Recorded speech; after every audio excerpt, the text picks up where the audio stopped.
The second I walked through my own $8.4 million Buckhead mansion doors after a brutal red eye from Manhattan, dead on my feet from saving a $240 million deal my husband Marcus almost tanked with his ego, I saw every single person I ever loved sitting on my white Italian sectional like it was a damn intervention.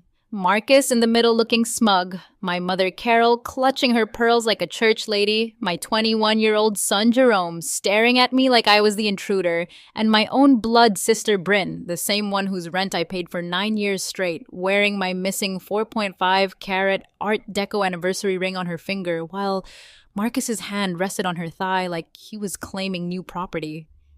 Jerome stood up first, looked me dead in my eyes, and said, "Mom, sit down. New reality. You're fired from this family. Aunt Bryn makes Dad happier. You need to pack your shit and leave tonight." My own son. The same baby I carried for 42 weeks. The same kid I put through Harvard on 3 a.m. conference calls from Tokyo. The same child I thought would bury me one day just handed me divorce papers with a side of eviction notice while my mother nodded like this was the most logical family meeting in Georgia history. I didn't cry. I didn't scream. I smiled the coldest smile Atlanta ever saw, walked out, and started the revenge tour that turned their entire bloodline into a cautionary tale. Drop your city, and the exact second your own flesh and blood sat you down to tell you, your marriage, your company, and your entire life now belong to your homewrecker sister. I'm reading every single one. Let's go. My name is Ashley Renee Fuentes, 45, and founder and former COO of Sterling Ridge Realty, the biggest luxury real estate empire south of Manhattan. 24 years ago, I was a dirt poor girl from rural Alabama who clawed her way into Wharton on scholarships, hustle, and pure spite after my mother stole my college fund from my sister's failed modeling career. I built Sterling Ridge from a one-desk office in Midtown to a $4.8 billion portfolio while Marcus played Instagram CEO in Brioni suits I paid for. I was the brain that closed 9-figure deals in 4 languages. He was the pretty face who couldn't spell escrow without autocorrect. I thought we were partners. Turns out I was just the host and he was the entire parasite convention. They ambushed me the night I flew in from saving the company from the disaster Marcus created by insulting a Saudi prince who wanted to buy half of Buckhead. I walked in smelling like airplane coffee and victory, ready to kiss my son goodnight, and instead got hit with a full betrayal PowerPoint starring every person whose life I ever financed. Bryn, the same sister I pulled out of bankruptcy 3 times, the same one I hired when no brokerage would touch her credit score, sat there in my missing La Perla robe with my ring sparkling under the recessed lights like she'd won the lottery. My mother, who I bought a $1.2 million condo for in Vinings, sat there talking about Marcus has needs. Like, I hadn't been meeting every need since Clinton was president. And Jerome, my baby, my Harvard legacy, my pride and joy, looked me in my face and said, "You create tension, Mom. Dad promised me VP next year and the Lake Burton house if I stay loyal. You taught me ambition, right?" I left with the Balenciaga suit on my back and the spare key fob in my pocket. By the time I hit I-75, they had frozen every joint account, canceled every card, fired me for cause with fake embezzlement charges, changed the gate codes, and filed a temporary restraining order claiming I was unstable. Marcus thought he'd executed the perfect coup. He forgot one detail. I wrote the bylaws, I signed the operating agreements, I knew every offshore account, every shell company, every dirty little secret he thought he hid in the Caymans. I checked into a $64 cash-only motel off Fulton Industrial with $11 left to my name and started making calls from a burner phone I bought at the Shell station. First call, the forensic accountant I'd hired 8 months earlier when Marcus started working late with Bryn. Turns out, my loving husband had siphoned $18.4 million into LLCs titled To Bryn and Jerome over 24 months. Second call, the private investigator who'd been tailing them since I found Bryn's thong in my G-Wagon. I had 4K footage, hotel receipts, text messages, voice notes of Marcus telling Bryn, once Ashley signs, we're set for life. Third call, the 6 board members I personally recruited and still had on speed dial.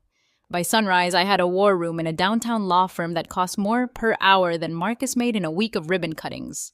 3 weeks later, we forced an emergency shareholders meeting using the supermajority clause I wrote into the bylaws when Marcus was too hungover to read the fine print.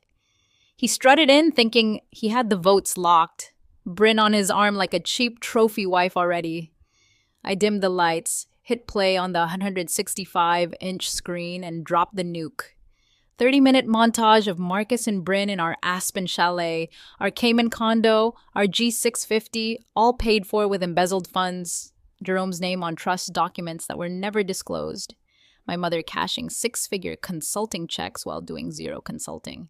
The room went so quiet you could hear Marcus's Rolex tick. Bryn started hyperventilating into a Birkin I bought her. Jerome looked at the floor like it could swallow him whole. I took the podium in a black suit, sharp enough to cut glass, and said 10 words. I moved to remove Marcus Fuentes as CEO and chairman effective immediately and appoint myself sole controlling shareholder.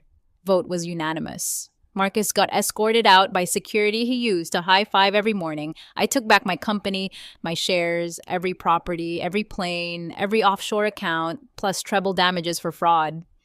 Then I filed the divorce from actual hell, adultery, embezzlement, fraud, breach of fiduciary duty, civil conspiracy against Bryn, intentional infliction of emotional distress against my own mother. Georgia may be no fault, but fraud is fraud, and I had receipts longer than the Chattahoochee. 8 months later, the judge awarded me 100% ownership of Sterling Ridge, the Buckhead estate, the Aspen compound, the G650, the yacht, and $42 million in punitive damages. Marcus got supervised visitation with Jerome, who suddenly wanted mom time when Dad's black card started declining at Waffle House. Bryn got served papers while live streaming from her new luxury apartment that got foreclosed 30 days later. My mother tried the "but I'm your mommy" defense in court. The judge literally laughed. I rebranded the company Ashley Lux Collection, fired every yes man Marcus ever hired, quadrupled revenue in 24 months, went public at a $14 billion valuation, and bought the 2 properties on either side of the old Buckhead mansion, just to tear them down and build a women's entrepreneurial center with a massive gold sign that says, "Built by the woman they tried to erase."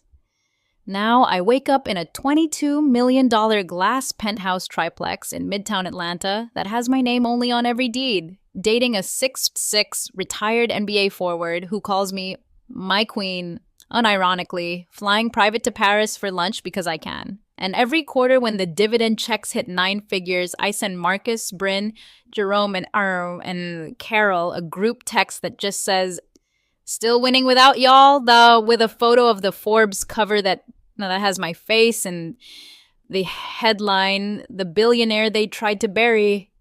So yeah, I went from getting ambushed in my own living room by my entire bloodline to owning half the Atlanta skyline.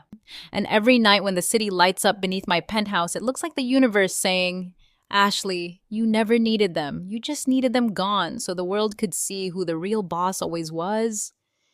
Drop your city and the day your own family tried to vote you out your own empire. I'm replying to every single one because somebody reading this is still getting guilt-tripped by leeches wearing your jewelry and sitting in your house. Cut the cord.